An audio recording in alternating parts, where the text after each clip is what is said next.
Sintayong optimis bisa membawa timnas Indonesia lolos babak 16 besar Piala Asia 2023. Sang pelatih yakin bisa membuat keajaiban seperti saat membawa Korea Selatan menang atas Jerman di Piala Dunia 2018 lalu.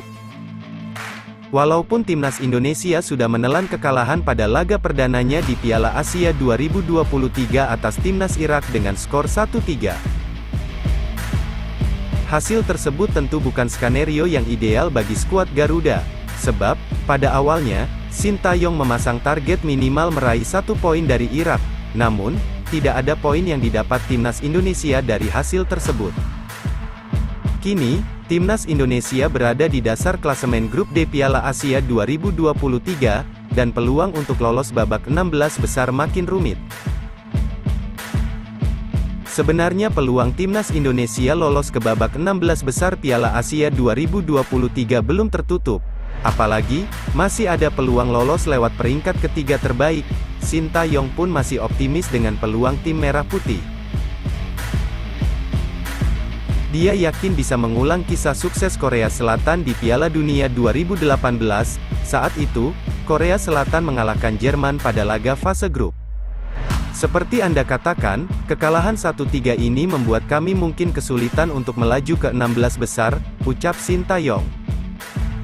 Masih ada Vietnam dan Jepang yang juga tim kuat. Saya punya pengalaman saat melatih Korea di Piala Dunia 2018 di Rusia. Tidak ada yang mengira kami bisa menang atas Jerman, jadi kami tidak akan menyerah dan terus menatap ke depan, sambungnya. Sintayong merasa sangat yakin timnas Indonesia mampu bangkit saat berhadapan dengan Vietnam di Piala Asia 2023 ini. Ia menaruh hasil positif saat nanti bersua dengan pasukan Golden Star itu.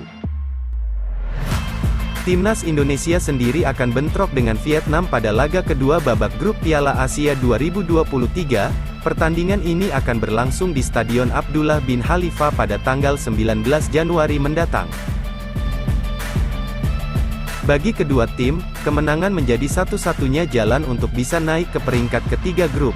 Maka dari itu kedua tim ini menginginkan hal yang sama, yaitu kemenangan. Menjelang pertandingan ini, semua pemain skuad Garuda dalam kondisi siap. Hanya saja tinggal bagaimana STY meracik strategi yang benar. Faktanya, Sintayong tidak pernah menang saat berhadapan dengan Vietnam.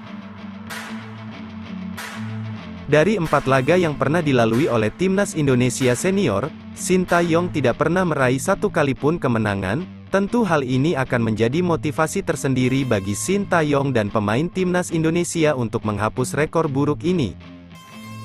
Berkaca pada hasil pertandingan melawan Irak, masih banyak yang harus dibenahi tim merah putih jelang menghadapi timnas Vietnam, paling utama tentu lini pertahanan skuad Garuda.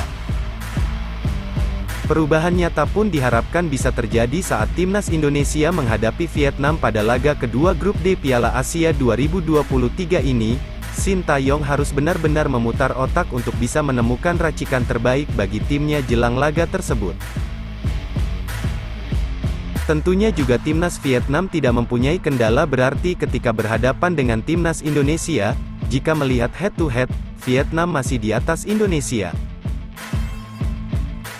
Pastinya timnas Vietnam sudah menyiapkan strategi untuk mengalahkan timnas Indonesia.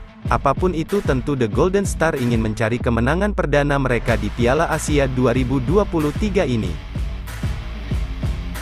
Di sisi lain, timnas Indonesia ketambahan amunisi yang baru saja tiba, yaitu Sain Patinama. Dia sudah mulai bergabung kembali dengan skuad Garuda dalam sesi latihannya. Tentunya adanya Sain Patinama menambah kekuatan pasukan Garuda melawan Vietnam di partai kedua pertandingan kedua pasukan. Ia pun menyimpulkan skuad Garuda harus bisa bangkit dan mengambil pelajaran dari kekalahan Irak. Menurutnya hal tersebut akan membuat punggawa merah putih bisa menunjukkan penampilan terbaik saat laga menghadapi Vietnam. Semoga saja Sain Patinama benar-benar diturunkan saat melawan Vietnam nantinya, karena timnas Indonesia sangat membutuhkan tenaga segar untuk match kedua ini. Apalagi ada gengsi antar kedua tim sesama dari Asia Tenggara, di satu sisi juga ini merupakan pertandingan hidup mati bagi timnas Indonesia, karena pertandingan terakhir skuad Garuda akan melawan timnas Jepang, tentunya sangat mustahil bisa meraih 3 poin bertemu Samurai Biru tersebut. Tetapi kembali lagi ke Sintayong, karena dialah yang mengatur strategi untuk timnas Indonesia, semoga saja STY benar-benar memasang taktik yang jitu saat bersua timnas Vietnam mendatang.